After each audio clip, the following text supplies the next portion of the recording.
20절부터 같이 읽습니다. 시작. 이에 일어나서 아버지께로 돌아가니라. 아직도 거리가 먼데 아버지가 그를 보고 측은히 여겨 달려가 목을 안고 입을 맞추니 아들이 이르되 아버지여, 내가 하늘과 아버지께 죄를 지었사오니 지금부터는 아버지의 아들이라 일컬음을 감당하지 못하겠나이다 하나 아버지는 종들에게 이르되 제일 좋은 옷을 내어다가 입히고 손에 가락지를 끼우고 발에 실을 신기라. 그리고 살진 송아리를 끌어다가 잡으라. 우리가 먹고 즐기자. 이 내 아들은 죽었다가 다시 살아났으며 내가 잃었다가 다시 얻었노라 하니 그들이 즐거워하더라. 맏아들은 밭에 있다가 돌아와 집에 가까이 왔을 때에 풍악과 춤추는 소리를 듣고 한 종을 불러 이 무슨 일인가 물은데 대답하되 당신의 동생이 돌아왔으며 당신의 아버지가 건강한 그를 다시 맞아들이게 됨으로 인하여 살진 송아지를 잡았나이다 하니 그가 노하여 들어가고자 하지 아니하거늘 아버지가 나와서 권하는데 아버지께 대답하여 이르되 내가 여러 해 아버지를 섬겨 명을 어김이 없거늘 내게는 염소 새끼라도 주어 나와 내 벗으로 즐기게 하신 일이 없더니 아버지의 살림을 청녀들과 함께 삼켜버린 이 아들이 돌아오매 이를 위하여 살진 송아지를 잡으셨나이다. 아버지가 이르되 예, 너는 항상 나와 함께 있으니 내 것이 다 네 것이로되 이 네 동생은 죽었다가 살아났으며 네가 잃었다가 얻었기로 네가 즐거워하고 기뻐하는 것이 마땅하다 하니라. 아멘. 한 해 동안에 우리 가정들을 위해서 수고하신 우리들의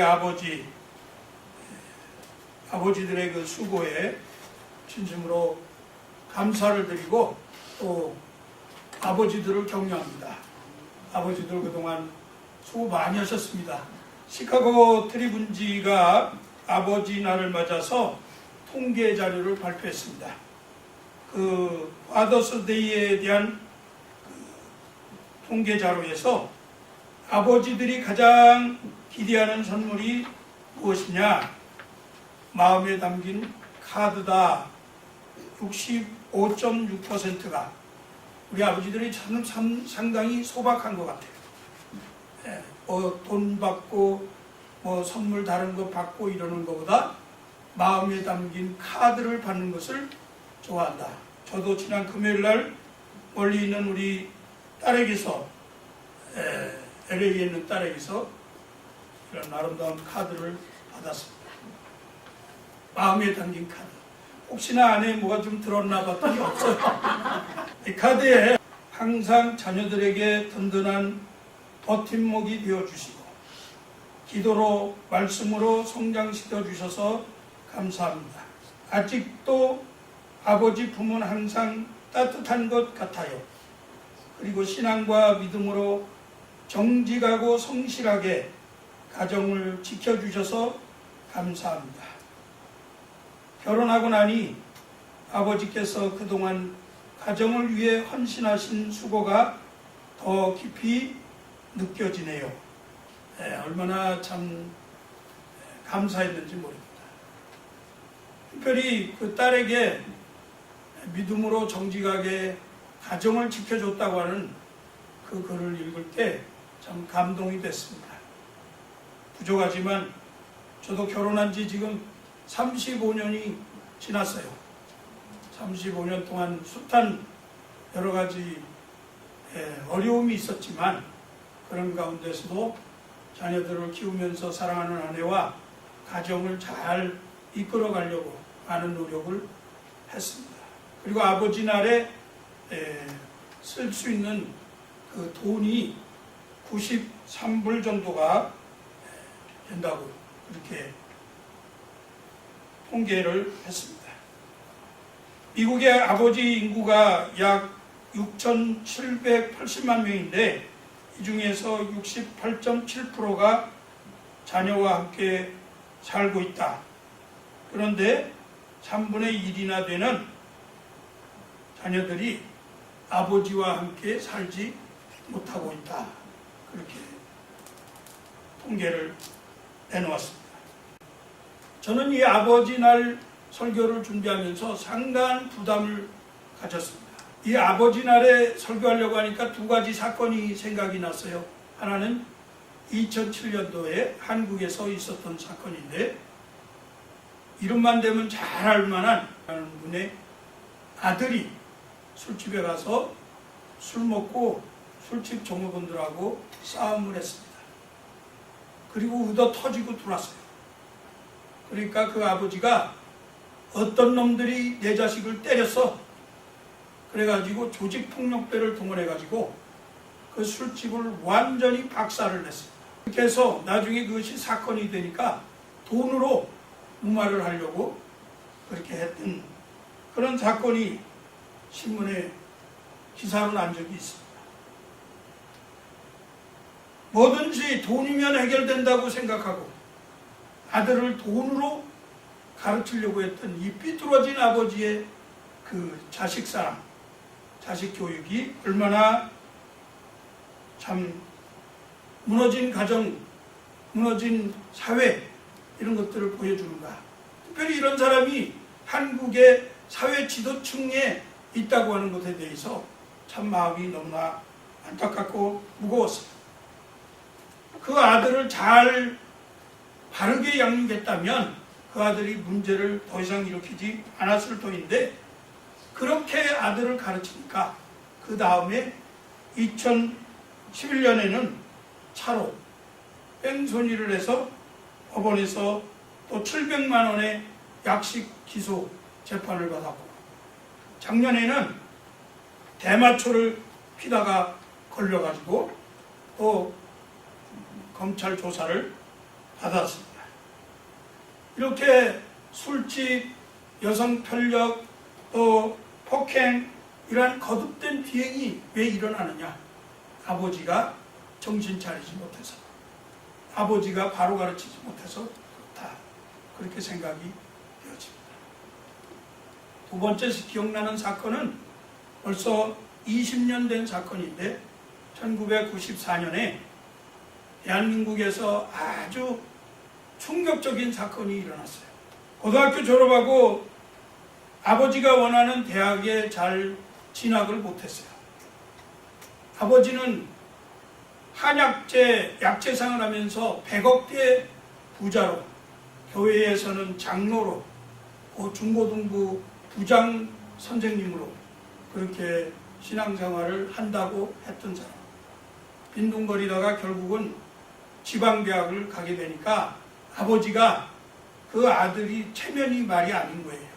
자기 아들은 한의과 대학을 보내서 자기가 약재상을 하니까 그 뒤를 좀 계속 지원하고 그 아들이 그렇게 번듯하게 좀 되어줬으면 좋겠는데, 이런 생각을 했는데 그렇게 못하니까 그만 돈을 들여가지고 미국의 캘리포니아의 프레즈노 유니버시티라고 하는 대학에다가 유학을 보냈습니다.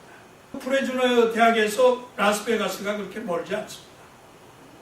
이 아이가 거기 가서 술집으로 전전하고 도박을 하고 그렇게 하다가 사채빚을 많이 졌어요.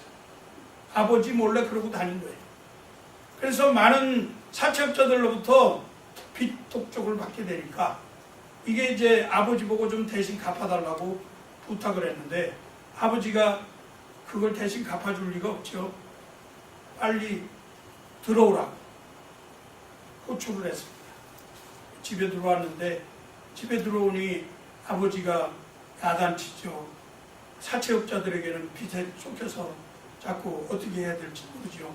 방황하다가 아버지가 100억대 재산가니까 자기 동생 둘이 있지만 자기가 장남으로서 아버지가 빨리 죽으면 그러면 그 재산이 다 우리에게 상속되겠다, 이렇게 생각을 하고 아버지와 엄마를 밤에 주무시는데 칼로 난도질을 해서 40군데나 찔러가지고 죽였습니다. 그렇게 죽이고도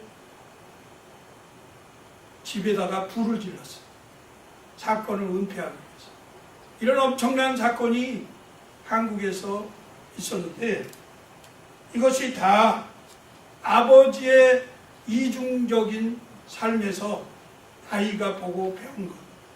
또 아버지가 지나치게 자기중심적으로 아이를 관리하고 통제하고 억압하고 그리고 못살게 말하자면 자기 체면만 중시하다 보니까 그 아이가 그만 삐뚤어져서 아버지하고 사이에서 심한 내적인 갈등이 생겨나가지고 결국은 아버지를 미워하게 되고 아버지에 대한 반감이 일어나면서 아버지를 결국은 살해하는 그런 일을 저지르게 되었습니다. 우리가 잘 아는 바대로 이 본문 누가복음 15장 11절 이하에서 이 잃어버린 아들에 대한 아버지의 심정을 말씀하고 있는데 우리 하나님 아버지께서 이렇게 허랑방탕한 우리 인생들을 돌이킨 인생들을 내가 잘못했습니다 이렇게 고백하는 인생들을 받아주시고 그리고 팔로 안아주시고 끌어안으시면서 사랑한다 용서한다 이전의 것은 다 하나도 기억하지 않는다 그렇게 말씀하시면서 그 아들을 기쁘게 받아주고 그 아들의 모든 권리를 아들이 가질 수 있는 권세와 특권을 다시 그 아들에게 부여해 주신 아버지의 그 놀라운 사랑을 오늘 이 말씀이 이야기하고 있는 것입니다. 저는 오늘 이 말씀에서 아버지의 모습을 발견하면서 그 존귀하신 아버지 하나님, 그 하나님의 사랑을, 그 하나님의 용서를, 그 하나님의 자비와 긍휼하심을, 그 하나님의 놀라우신 풍성하심을 우리 사랑하는 성도들이 체험하시기를 주의 이름으로 축복합니다. 저는 옛날 얘기하려고 하는 것이 아니에요. 이 말씀 가운데에서는 아버지가 어떻게 아들을 대했는가? 첫째는 부자 관계를 더 견고히 하기 위해서 돈보다는 부자 관계를 깨뜨리지 않으려고 하는 아버지의 모습이 있었다고 하는 사실입니다. 아들이요, 아직 아버지가 돌아가시지도 않았는데 죽어야 받을 수 있는 재산을 달라고 그런 거예요. 이 말은 다시 말하면 페르나와 같은 말이에요. 아버지 당신 빨리 죽으시오. 그 말이나 똑같은 거예요. 재산을 빨리 돌아가신 것처럼 생각하고 나에게 달라. 말씀해 보니까 그 말에 모든 재산을 다 정리해가지고 아버지의 통제가 없는 곳, 아버지 눈에서 벗어난 곳, 아버지가 나를 귀찮게 하지 않을 만한 먼 나라로 갔다고 그랬습니다. 가가지고서는 성경 말씀해 보니까 아주 자유분방한 생활을 했어요. 와일드 리빙. 자유분방하게 그렇게 살면서 허랑방탕하면서 자기의 모든 재산을 다 삼켜버렸다. 그렇게 성경은 말씀합니다. 우리 인생이 그런 것 아닙니까?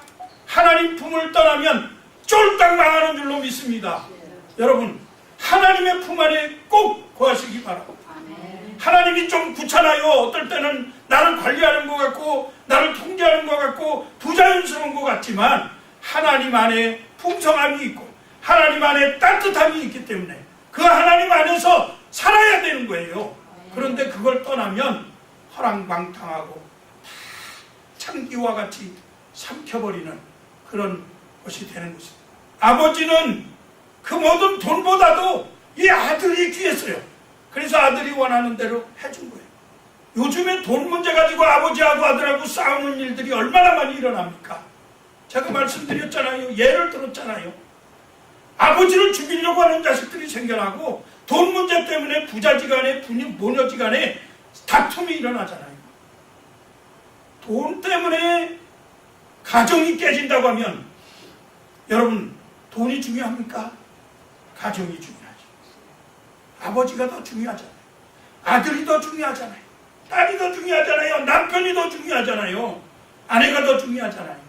끝까지 아버지는 이 아들을 포기하지 않았습니다. 아들은 아버지 안 보이는 곳까지 멀리 도망쳐갔지만 아버지는 계속 기다리면서 보고 있었어요. 아들이 돌아올 때까지. 아직도 거리가 먼데 저기에서 쫄딱 망한 아들이 오는 것을 보더니 아버지가 그냥 쫓아갔습니다.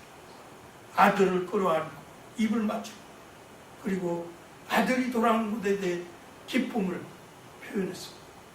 이 아버지는 오래 참고 기다리시는 거룩하신 존귀하신 하나님 아버지예요. 여러분들이 방황하고 여러분들이 하랑방탕하고 여러분들이 자유분방하게 세상을 향해서 세상을 자랑하면서 자기 멋대로 살아보려고 하지만 하나님은 기다리고 계세요. 지금도 기다리고 계세요. 아직도 하나님께 나가기를 주저하신 분이 있다면 기다리고 계시는 아버지에게 돌아오시기를 주의 이름으로 축복합니다. 아버지가 지금도 기다리고 계세요.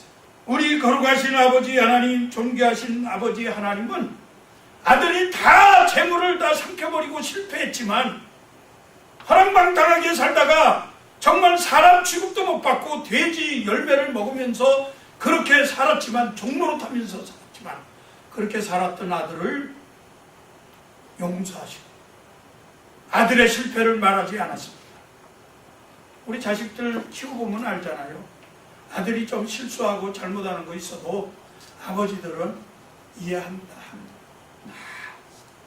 아들의 잘못도 때로는 존중합니다. 아들이 이 실패를 통해서 새로운 것을 배우겠지, 그렇게 생각하고 아들을 이해합니다. 나는 할 일이 뭐예요?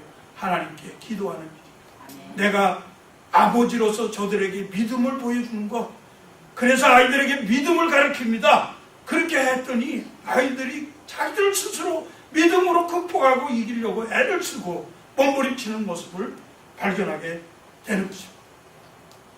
그리고 이 아버지가 형제간의 우애관계를 잘 하라고 그렇게 설득하는 모습을 봅니다. 큰 아들이, 작은 아들이 돌아왔는데 기분이 나쁩니다. 지금까지는 자기 재산 가지고 다 관리했잖아요. 자기 몫을, 이제 남은 건 다 자기 몫 아니에요. 자기 거 가지고 관리하면서 살았는데 이거 다 잊어버린 놈이 와가지고 빌붙었단 말이에요. 에? 아버지 속을 새기고 그렇게 나갔던 녀석이 다시 와가지고 아버지가 그냥 그것이 왔다고 너무 즐거워하면서 자기에게는 염소새끼 한 마리 잡아주지 않던 아버지가 갑자기 살찐 송아리를 잡아가지고 동네 사람들을 불러다가 잔치를 베푸는 거예요. 아버지는 잃었던 아들이 돌아왔고 죽었던 아들이 다시 살아왔으니 그것 때문에 너무나 기뻐서 춤을 추십니다. 오늘 찬양에도 있죠. 우리가 돌아오니까 아버지가 기뻐하십니다. 아버지가 나 때문에 기뻐하시는데, 그렇게 기뻐하는 춤을 추시는데 큰아들은 뭐라 그래요? 노하여, 노해서 앵그리. 근데 코를 벌름벌름거리면서 씩씩거렸다. 얼마나 화가 났는지 콧구멍을 막 벌름벌름 하면서 신경질을 내는 거예요. 어떻게 이럴 수가 있어요? 그래서 아버지가 잔치하고 있는 곳에 자기는 들어가고 싶지 않은 거예요. 아버지가 나오셔서 아들을 설득합니다. 너 형제지간 아니냐. 사랑하는 성도 여러분, 우리가 다 형제지간인 줄로 믿습니다. 나만 은혜 받고, 나만 풍족하고, 나만 하나님에게 사랑받고, 나만 하나님의 관리 속에 보호 속에 산다, 그렇게 생각하지 마세요. 이방인이나 헬라인이나 우리가 다 하나라고 말씀하셨잖아요. 먼저 유대인들이 하나님에게 선택을 받아서 축복을 받았지만 하나님은 우리도 사랑하셔서 한 형제 되게 하신 줄로 믿습니다. 어떤 면에서는 유대인들이 맏아들이에요. 우리는 둘째 아들이야. 하나님이 저들과 함께 유대관계를 맺으면서 서로 사랑하면서 한 형제 되었으니 이 모든 것들이 다 너희의 것이다. 너희가 같이 나누어 쓰고 같이 살아라. 그렇게 말씀하시는 하나님의 그 사랑, 형제 우애의 사랑을 이 말씀 속에서 배우시기를 주의 이름으로 축복합니다. 아버지들이 자녀들을 양육해야 할 의무가 있어요. 양육이란 말이 화초들이 잘 자라도록 세심한 보살핌을 하고 부모와 자식 간에 좋은 관계를 갖도록 품에 안고 젖을 먹이면서 그리고 눈과 입을 맞추어서 진정한 마음으로 대화를 속삭이고 자식의 생명을 보호하고 건강하게 길러주면서 장래에 대한 아들의 희망을 키우도록 그렇게 훈련하는 것이 양육이다. 이것이 제 해석입니다. 제가 조크 하나 할게요. 초등학생이 학교에서 선생님이 숙제를 냈어요. 5대양 6대주가 무엇인가 알아가지고 오라. 그러니까 집에 와서 공부를 하면서 숙제를 하려니까 좀 머리가 이게 안 되는 거예요. 그래서 아빠한테 물었습니다. 아빠, 5대양 6대주가 뭐예요? 이렇게 물으니까 아빠가 아이에게 가르쳐 주기를 5대양은 김혜수 양, 그리고 박인비 양, 그리고 최진실 양, 오현경 양, 이영자, 코미디언 이영자 양, 이런 걸 가르쳐 준 거예요. 5대양이 5 아가씨들을 얘기해 준 거예요. 그러니까 아들이 그거 다 잘 적었어요. 6대주는 뭐냐? 그랬더니 6대주는 소주, 맥주, 그 다음에 양주, 백세주, 그리고 막걸리, 이렇게 적어준 거예요. 학교를 가지고 갔습니다. 담임선생님이 보더니 야단을 쳤어요. 너 어디서 이걸 배워가지고 왔냐? 틀렸다! 그러니까 이 아이가 집에 와서 아빠한테 막 야단칩니다. 아빠 틀렸잖아요. 그랬더니 그래, 막걸리를 탁주라고 그래야 되는데 잘못했다. 아버지가 이렇게 배우고 가르치면 아들이 그대로 아버지가 맨 텔레비전 보면서 이영자 보고 무슨 박인비 골프 치는 거 보고 뭐 이런 것만 보고 있으니까 아이들에게 그걸 가르쳐. 양육을 바르게 해. 이렇게 가르치면 아이가 돌아와서 노여워한다. 성경 말씀 에베소 6장 4절 말씀에 또 아비들아 너희 자녀를 노엽게 하지 말고 오직 주의 교훈과 훈계로 양육하라. 노엽게 한다. 그 말은 자극한다. 경노하게 한다. 짜증나게 한다. 그리고 분노를 일으킨다. 그런 뜻입니다. 아버지의 잘못된 정신, 아버지의 잘못된 교육 방법이 지나치게 엄격하고 지나치게 비합리적이고 고집이 세고 그리고 지독하게 잔인하게 그렇게 불필요한 제안들을 만들어내고 아버지가 쓸데없는 권위를 내세우고 이기적인 자기 주장을 내세워서 그 사이에서 생겨나는 아들과 감정적인 괴리, 그 반감이 아이로 하여금 분노하게 만드는 거예요. 노엽게 하는 거예요. 그래서 아버지에 대해서 대항하는 거라. 이런 자극들이 결국 아들을 적대감 일으키고 애정이 사라지게 만들고 그리고 책만 받을 일이 없나 눈치 보게 하고 그러다가 신경이 날카로워져서 결국 부모와 같이 사이코패스, 조울증, 우울증 그런 것들이 왜 생겨나겠어요? 지난 6월 4일 날 우리 한국에서 지방선거가 있었습니다. 그런데 그 지방선거에서 서울시 교육감 선거를 했는데 1등을 달리던 분이 고승덕 변호사라고 인기 있는 변호사였습니다. 텔레비전에도 잘 나오고. 그날 저도 몰랐는데 사실 나중에 알고 보니까 이 사람이 옛날 포항제철에 회장했던 박태준 씨의 옛날 사위였어요.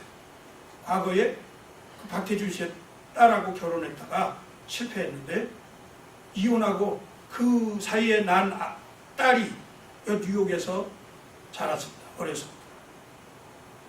이 딸이 캔디고라고 하는 딸인데 캔디고라는 이 아이가 이번 선거에 페이스북에다가 영어로 자기 아버지에 대해서 썼어요. 뭐라고 썼는지 아세요? 자기 자녀도 돌보지 않는 고승덕은 교육감이 될 자격이 없다. 그 바람에 1등으로 달리던 사람이 결국은 떨어지고 말았습니다. 근데 3등 달리면서 겨우 그냥 이길 수 있을까 없을까 그러던 조희연이라고 하는 사람, 서울시 교육감, 그 사람이 당선이 됐는데 이 사람은 자기 아들이 또 마찬가지로 SNS 소셜 네트워크에다가 아버지에 대한 믿음을 썼어요. 내가 20년 동안 아버지를 지켜봤는데 이 아버지는 교육감으로서 훌륭하다. 아버지는 사기칠 사람도 아니고 돈 때문에 교육감 할 사람도 아니다.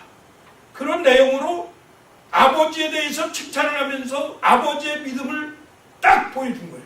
결국은 자녀들에게 존중받고 자녀들에게 믿음을 심어준 그 아버지 조희연 씨를 투표를 찍어가지고 그 사람이 당선됐어요. 아버지가 자녀들에게 인정받아야 리더로서의 자격이 있는 줄로 생각합니다.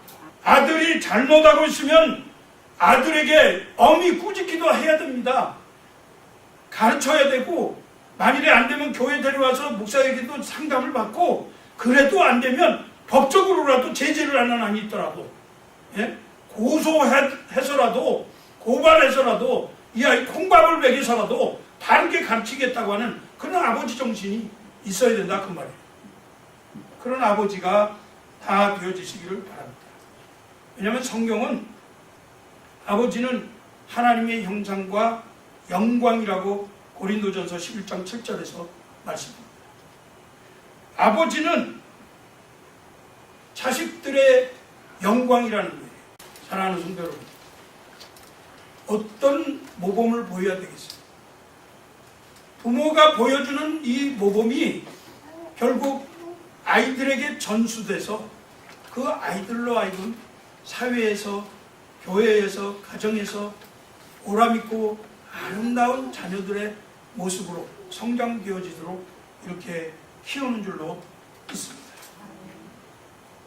우리 그레이스 라이프 한인교회 성도님들은 정말로 자녀들에 대한 양육의 책임을 잘 감당할 수 있기를 바랍니다. 아버지는 아이들을 하나님의 말씀으로 잘 양육하고 교훈해야 될 뿐만 아니라 두 번째는 필요한 물질을 잘 공급할 수 있어야 돼요. 그래서 열심히 아버지가 노력하고 일해서 돈을 잘 벌어서 아이들로 하여금 군포입하지 않도록 그렇게 해줄 책임이 있습니다. 아버지들이 빈둥거리고 놀면 안 돼요. 열심히 아버지들이 돈 벌어서 자녀들에게 잘 필요할 때마다 공급해 주시고, 근데 아까처럼 그냥 무조건 달랜다고 다 주면 안 되고 잘 관리하고 쓸 수 있는 방법을 가르쳐 주셔야 돼요. 돈 관리하는 것도 가르쳐 줘야 돼요. 정말 선한 일에 사용할 수 있도록 가르쳐 줘야 돼요. 유익한 게 무엇인지 가르쳐 줘야 돼요. 우리 부모님들이 양육하면서 본보기로 삶을 살면서 또 돈 쓰는 것도 본보기로 어떻게 돈을 쓰는 게 아름다운 것인지 그런 것들을 가르쳐 줘요. 그래야지 그냥 무조건 주면 안 돼요. 무조건 줘요. 이 돈이 벌기 위해서 얼마나 많은 땀과 수고를 해야 하고 그 다음에 이 번 돈을 가지고 어떻게 관리해야 우리가 재정 능력을 잘 해나갈 수 있다. 이런 것을 지혜롭게 가르쳐주는 엄마, 아빠들 되시기를 주의 이름으로 축복합니다. 자식들이 잘못된 행동이 있을 때는 반드시 교정해줘야 돼요. 아들을 교정할 때는 그러나 죽일 마음을 갖고 하시면 안 됩니다. 어느 부모가 자기 아들을 죽일 정도로 미워하는 마음 가지고 하지는 않겠지만은 성경 말씀에도 보니까 신명기 22장 18절에 이렇게 말씀했어요. 패역하고 완악하고 그 다음에 방탕한 자식을 징계하되 아들에게 희망을 잃지 말고 죽일 마음은 두지 마라. 아들을 너무 미워해가지고 아들이 그냥 못됐다고 그렇게 막 하시면 안 된다고 생각합니다. 자, 이제 말씀을 맺겠습니다. 오늘 본문에 나타나는 이 아버지의 모습을 다시 한번 깊이 생각하면서 우리 아버지들이 뭘 잘못하고 있는지 깨닫는 시간이 되기를 바랍니다. 오늘 왜 사회가 이렇게 잘못되어 가고 있습니까? 무엇 때문에 이렇게 폐역해졌습니까? 왜 이렇게 각박해졌어요? 그것은 아버지들이 자녀들과 대화하는 시간 많이 갖지 아니하고 그리고 돈 버는 일에만 집착하고 성공하는 일에만 매달리고 그렇게 하기 때문에 그렇습니다.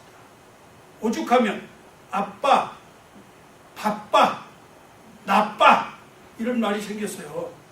아빠는 너무 바빠가지고 아빠는 나쁘다는 거예요.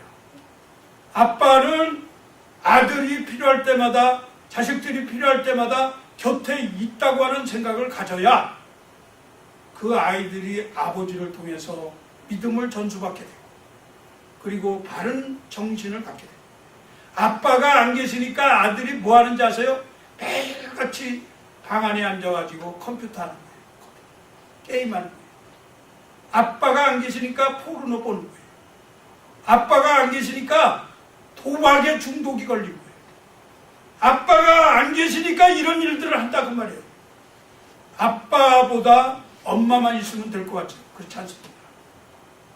엄마는 원래 모성적인 사랑이 굉장히 강해서 뭐든지 이해하고 덮어주고, 그죠? 아빠는 좀 야단치는 분이 있어야 되잖아요.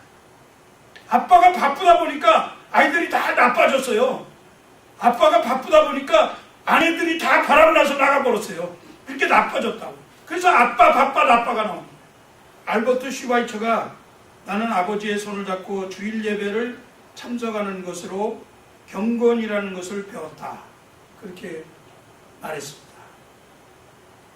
아버지가 아이들하고 예배 드리는 모습을 갖는 것이 굉장히 아이들의 자녀들 교육의 최고라고 하는 사실. 사랑하는 성도 여러분, 우리 아버지 날을 맞이하면서 비록 우리가 어머니지만 아버지의 심정을 가지고, 먼저는 우리를 사랑하신 그 존귀하신 하나님 아버지, 그 아버지를 아빠라고 부를 수 있는 것에 대해서 감사하시고, 그 아버지가 나를 얼마나 사랑하시고 기다리시고 나에게 자녀의 특권을 허락해 주셨는가, 그 풍성한 은혜를 다시 한번 기억하면서 내가 자녀들을 정말 아빠된 심정으로 하늘 아버지, 그 존귀한 아버지가 내게 부여해 주신 그 존귀한 이름 아버지로서 아이들을 좀 잘 양육하고 믿음을 전수시켜서 이 나라와 이 세계가 하나님의 나라가 임하는 그런 결과를 갖도록 하겠다고 하는 다짐이 있으시기를 주의 이름으로 축복합니다. 기도하겠습니다. 하나님 감사합니다. 복된 날 허락해 주시고 오늘 거룩한 주일 주님 전에 나와서 예배하면서 아버지의 그 놀라운 사랑과 소중함에 대해서 배웠습니다. 하나님, 우리를 사랑해 주신 그 아버지의 심정을 우리가 붙들고 이 땅에 사는 동안에 정말 진실하게 아버지로서의 삶을 살아가도록 축복해 주시옵소서. 아버지가 잘못한 것 있으면 하나님 용서하여 주시고, 하나님 앞에 아버지 내가 잘못했습니다, 회개하는 아버지들 되게 하여 주시옵소서. 회개하고 돌이키게 하시고, 그리하여서 하나님 앞에서 신실하게 정말 믿음으로 자녀들을 하나님의 말씀으로 잘 양육하는 그러한 아버지들 되어지도록 축복하여 주시옵소서. 감사하며 우리 주 예수 그리스도의 이름으로 기도하옵나이다. 아멘.